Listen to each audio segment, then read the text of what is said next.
In this video, we're going to group together values. And there's two ways of doing this, depending on whether you're grouping together numerical or time data, or whether you are grouping together text, for instance. So let's create a very simple chart. So this is going to be a clustered column chart. And we're just going to have region name in the axis and sales volume in the values.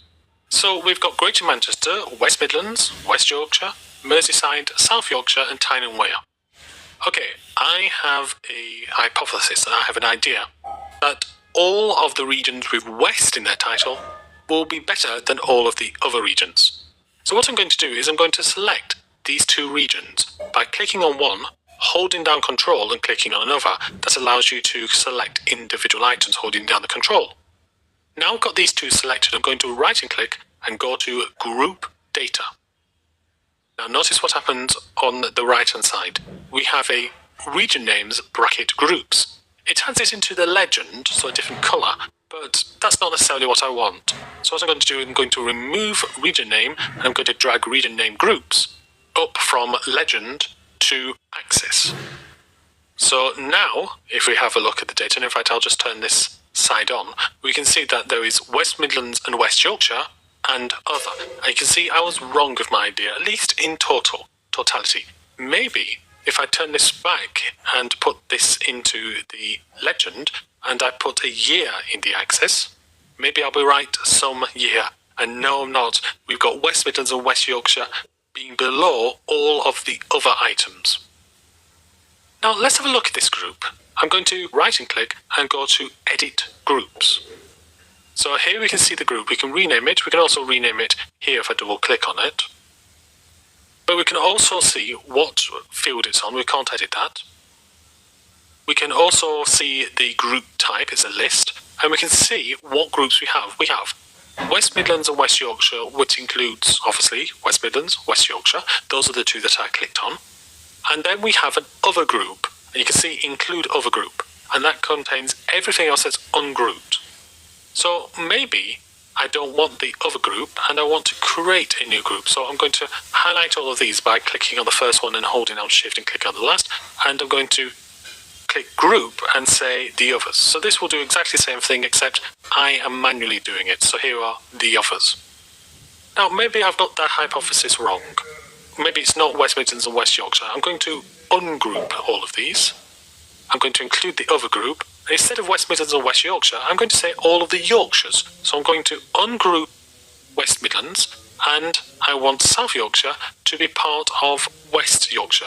So I've clicked on South Yorkshire, I've clicked on the group West Yorkshire and I'll group it together. So now we have the group of South Yorkshire and West Yorkshire. So now let's see how these two are, and you can see even bigger disparity. But this just allows me to see what would happen if everything was combined. If I want to rename any of these groups, by the way, then I can double click on them, and so I can say the Yorkshires, for instance. Click OK. So we have the Yorkshires instead of the individual South Yorkshire and West Yorkshire. Now the other type of grouping can be done with numerical values, and this is technically known as binning. So we put all of the numbers into various bins.